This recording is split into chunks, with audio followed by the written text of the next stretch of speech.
य एष सुप्तेषु जाग्रति य एष सुप्तेषु जाग्रति कामं कामं कामं कामपुरुषो पुरुषो निर्मिमाणः निर्मिमाणः तदेव शुक्रं तद्ब्रह्मा तदेवामृतमुच्यते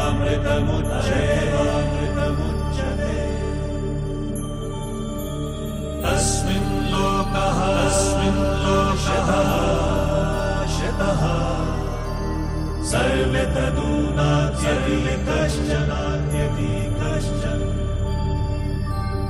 एतद्द्वैता एतद्द्वैता एतद्द्वैता एतद्द्वैता एतद्द्वैता एतद्द्वैता.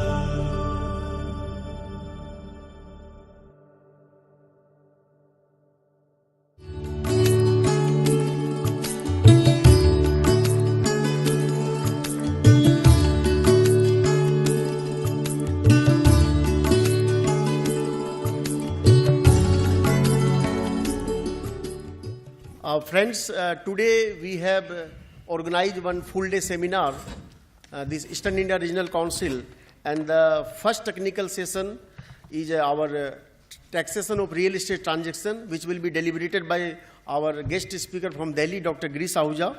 And what are the new international opportunity for young chartered accountant, established chartered accountant, that will be deliberated by CA TPO Satwal from Mumbai, and he will join, he's on the way, he will join on the first technical session also. In the second technical session, we deliberate very extensively on the domestic transfer pricing, which is a very new area. 5 crore and more transactions are covered in this area, and very emerging area, and there are lots of professional opportunity also. And CA TPO Satwal from Mumbai, he is an authority in international taxation in India. He will deliberate on this aspect, and then we have a recent judicial pronouncement on the subject also. So now I request our Vice Chairman to introduce the dignitary on the dais.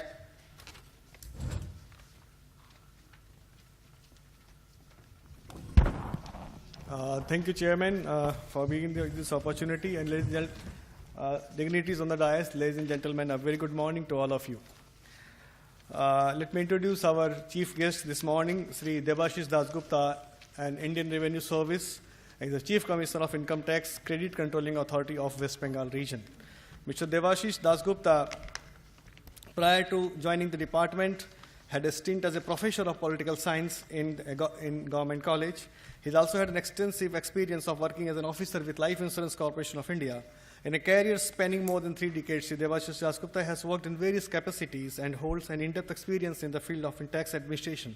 Sri Dasgupta has also had significant corporate experience in having held various positions such as finance director and managing director of a number of public sector companies, gaining vast experience in the field of financial accountability and corporate management. He believes in fairness and transparency in administration. His hobbies include reading and traveling. With this, I welcome Sri Dasgupta to this august gathering this morning on behalf of Eastern India Regional Council, on behalf of all the delegates present here, request Sri Pranab Kedia, Chartered Accountant, to please come to the dais and present a flower bouquet to Sri Debashish Dasgupta as a welcome to this august council.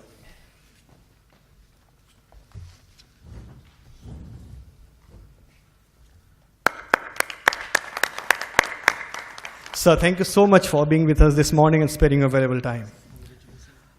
For the sake of time, let me introduce our another speaker, Sri Dr. Girish Ahuja.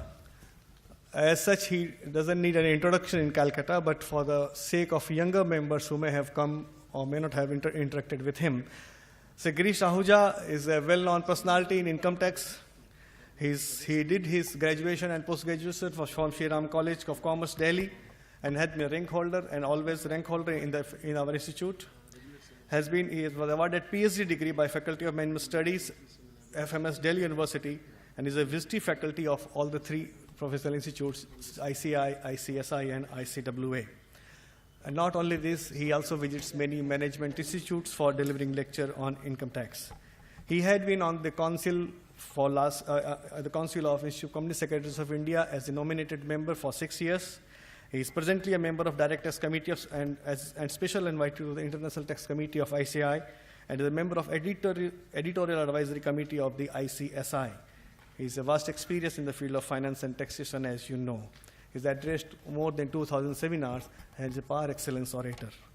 He has authored many books for students and members, and the main one being The Concise Commentary on Direct Taxes, a compendium of issues on income tax and wealth tax, Direct Tax Ready Reckoner, a compendium of advanced rulings on income tax, guidance to TDS, and taxation of capital gains. Sir, we welcome you to Calcutta again, once again. We had been meeting very frequently. I think last we met on budget, and we really got enriched by your experience. I welcome you, sir, to this authors gathering and to the council. And may I request Sarmishta Dam, is he there, our member, Sarmishta? Can you please come to the dais and present a flower book on behalf of all of us to Sri Girish Ahuja and welcoming to this audience.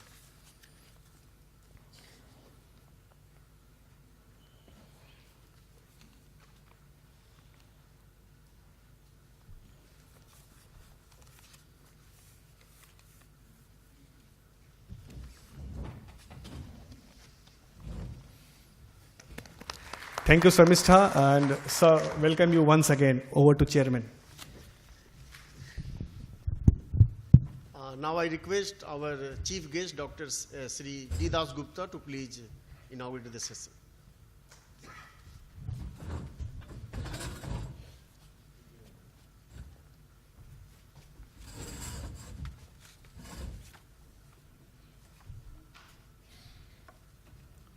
Good morning, friends.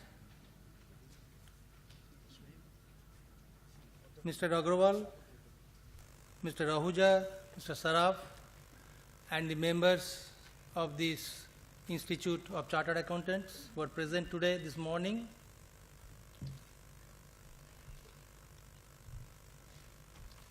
Let me give you the good news first. The good news is that so far as this charge is concerned, this West Bengal charge,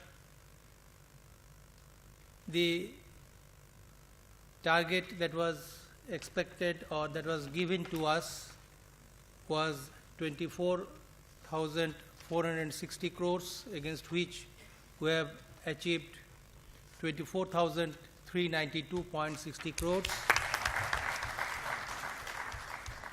This amounts a growth of 15.2% as against the national growth of 12.8%.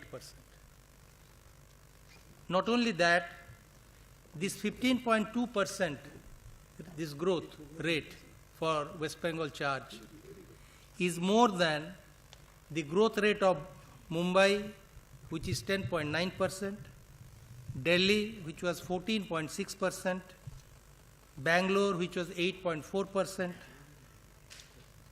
and Chennai, which was 7.8%.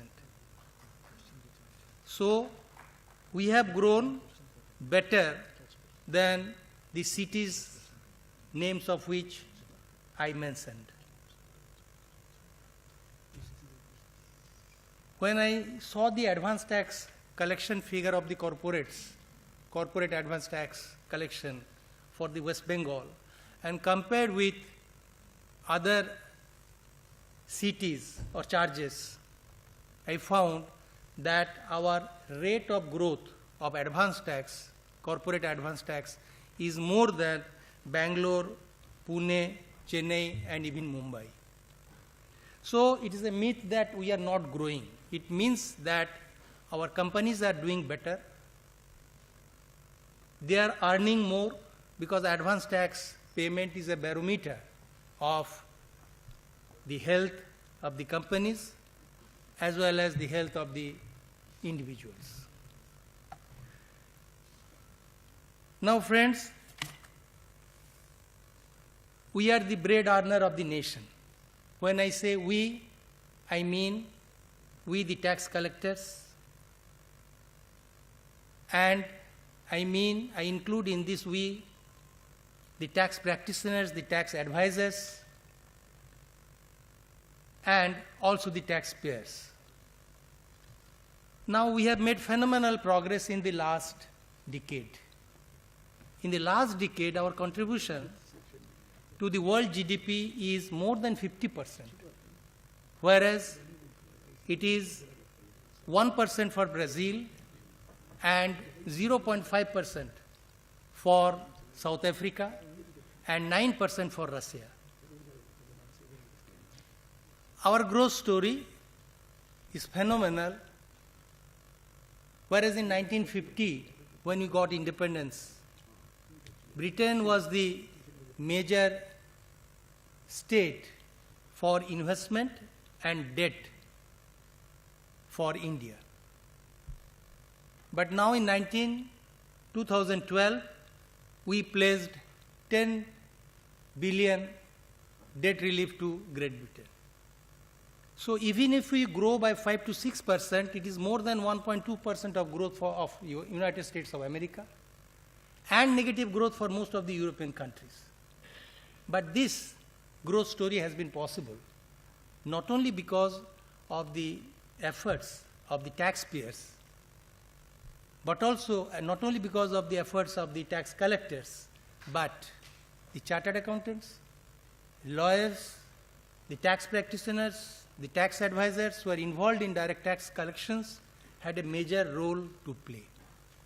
So I compliment, while I inaugurate this seminar, I dedicate it to the efforts, good efforts done by my officers, not only that, but also the efforts that you have put in, the advice that you have given to the taxpayers, and also to the taxpayers' attitude, which is changing of paying more and buying less hassles in the process. Friends, when you deliberate in these various issues in this seminar, it will be better if you keep what is the goal of tax administration that we have set for ourselves. The goal of tax administration are 4. Number 1, it is a moderate tax regime. We believe, or we have adopted a moderate tax regime, just as a bee or a calf or a leech draws food little by little, bit by bit, so a king should draw or should have annual taxes collected from the realm. This is what Manu wrote long back, and this is what the government believes. And this is reflected in the moderate tax rate that we have for so long, for almost a decade. Not only that, a stable tax regime is another goal, and in this you can find that our tax rates have remained unchanged almost for 8 to 10 years, and it is expected to remain unchanged in the days to come. Third goal is simplicity, or a simplicity and clarity in tax laws. It is very difficult to have a simple tax law, and I always remember when I talk about simple tax laws, I remember the journey, one of the evenings in Chennai, in the outskirts of Chennai, when I was driving with my son. We lost our way. It was a village. We met a woman, a village maid, who was sitting in front of our cottage. When we asked, "Where are we?" the lady replied, "Why, it is very simple. You are in front of my house." We inquired where the house is situated. He said, "Why, it is in front of the road." I wished that our tax laws would have been that simple.